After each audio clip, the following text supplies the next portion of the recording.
If you've heard of dividends in books and theories, but don't know its practical implications, you should definitely watch this video where you understand how dividend works practically. Hello guys, welcome to this video where we explain the basics of how dividend works. So what is dividend? When a company declares profits and wants to reward its shareholders, they declare dividend which is for the shareholders. So it's basically income for the shareholders, and that's the benefit which the shareholder receives.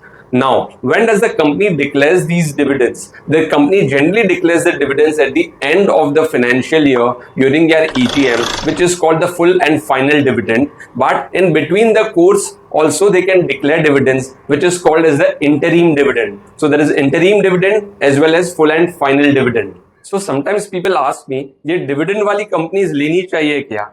Well, dividend is not the only parameter which one should consider while buying stocks for their investments. But yes, a non-dividend paying company can definitely be a red flag.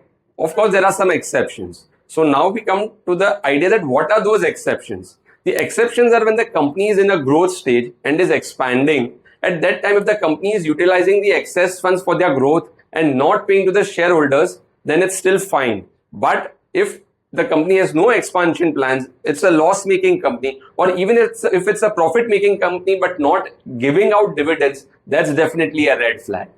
One common question which I get asked is that एक company का share मैंने 6 महीना पकड़ के रखा था, but I did not get dividend, whereas दूसरी company का शेयर मैंने hardly 1 महीना रखा था, yet I got dividend. So how does this work? Well, to know this, one should understand what is a record date and an ex date of the company who is declaring its dividend. So net record date के दिन, if you have shares in your demat account, you will be eligible for the dividend. Let's understand this with an example. Say, for example, Infosys, an IT company, declares a dividend of 20 rupees on 5th of May. The company has declared its record date as 25th of May. So what happens is from 6th May onwards till 24th May, the share price is quoting cum dividend. Yes, you heard the word right. It's called as its cum dividend.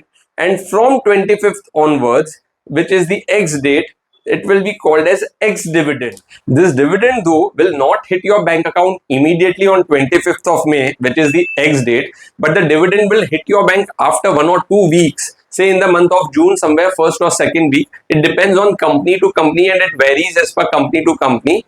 So for example, if you are holding 100 shares of Infosys and the company has declared 20 rupees dividend, as we saw in the previous example, so 100 into 20, which is 2000 rupees dividend, will be credited to your bank account somewhere in between first or second week of June. So a lot of trading happens intraday and in delivery. So how does the company determine that who are the shareholders and who are eligible for dividend?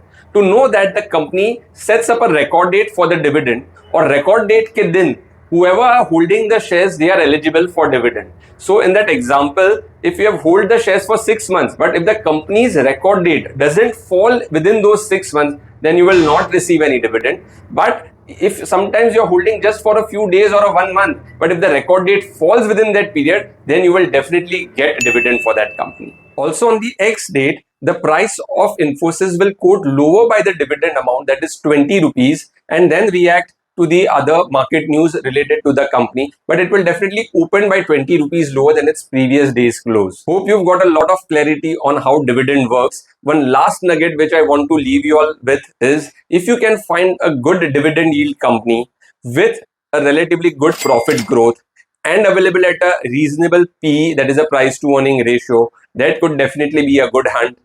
So if you've liked this video, do show us some love and definitely subscribe to our channel.